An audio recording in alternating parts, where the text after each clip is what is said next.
सरकार गिराना, राष्ट्रपति शासन लगाना, देश की सत्ता पर काबिज रहना, और फिर हर्ष वहाँ जैसा होगा, बांग्लादेश जैसा। तो बांग्लादेश की बात कर लेता हूँ आपसे, देख ले जिस तरह। हाँ, क्या लग रहा है बांग्लादेश में? बांग्लादेश में तो ये बताएगी नहीं यहाँ की सरकार क्या लग रहा है। भाई बांग्लादेश में 15 साल से जो आदमी सत्ता पे काबिज है, विपक्ष के नेता साहब जेलों में बंद है, तो यही तो और सोचता है। अब वे सारे बंद है, उन्हें भागने कहाँ दिया, यहाँ सारे बंद है। यही हाल यहाँ होगा, ये ढूंढे नहीं मिलने के। जनता बहुत गुस्से में। ये तो उस दिन जब ट्रैक्टर लेकर दिल्ली गए, ये उन्होंने बहका दिया कि लाल किले पे चल जाओ। अगर ये उस दिन पार्लियामेंट की तरफ को कर देते, वो तो 26 जनवरी थी, नहीं तो 25 लाख आदमी थे, ये सारा का सारा काम उसी दिन निपट जाता केस। ये निपटेगा। चूक रह गई थोड़ी, आ रहेगी चूक। अरे इस बार पूरी अब तैयारी है जनता की, चिंता ना करो। तो क्या फिर एक बड़े आंदोलन की शुरुआत है? अब हो जाएगा, ये नहीं कह रहे छेंट करने से और करोड़ दो कुछ। अच्छा, होगा जरूर। तैयार बैठे? हाँ, तैयार बैठे। बड़े दुख का विषय है। कहते हैं एक मछली सारे तालाब को गंदा कर देती है। राकेश टिकैत जी को किसानों का नेता माना जाता है, और हमारी संस्कृति ये है कि हम किसानों को अन्नदाता कहते हैं। हमारे देश के पूर्व प्रधानमंत्रियों ने जय जवान जय किसान का नारा दिया था, और ये लोग किसान हैं, ये देशद्रोही हैं।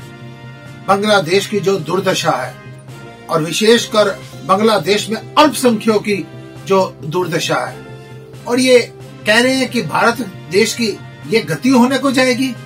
इस समय राकेश टिकैत, आप ये ध्यान रखना, आप बीजेपी, कांग्रेस, सपा, बसपा किसी पार्टी के लिए बात नहीं कर रहे, किसी पॉलिटिकल पार्टी के लिए बात नहीं कर रहे। अगर आप बात कर रहे हैं भारत सरकार की कर रहे हैं, इंडियन गवर्नमेंट की कर रहे हैं, हिंदुस्तान की सरकार की बात कर रहे हैं, जिसको गिराने की बात कर रहे हैं। जब तक संत समाज है, जब तक हमारे जवान हैं, जब तक देश प्रेमी हैं, जब तक इस देश पर प्राण न्यौछावर करने वाले हैं, जब तक राष्ट्रवादी सरकारें हैं, तब तक तुम्हारे जैसे गलत आदमियों के मंसूबे जिंदगी में पूरे नहीं हो सकते। ऐसी गंदी मानसिकता के लिए मैं भारत सरकार से कहूंगा, मैं देश प्रेमियों से कहूंगा, मैं कहूंगा ऐसे आदमी के ऊपर तो स्पष्ट जो इस प्रकार से बोल रहा है कि जिस पर देशद्रोह, हम बांग्लादेश जैसी परिस्थितियों के लिए तैयार बैठे हैं, जनता तैयार बैठी है। कौन सी जनता तैयार बैठी है? क्या तुम मंसूबे बनाकर बैठे हो? ऐसे आदमी के ऊपर जल्दी से जल्दी देशद्रोह का मुकदमा दर्ज होना चाहिए। इनकी घिनौनी मानसिकता पर दुख हो रहा है। राकेश टिकैत, जाकर गंगा में स्नान करो, अपने पूर्वजों का नाम भी तुम खराब कर रहे हो।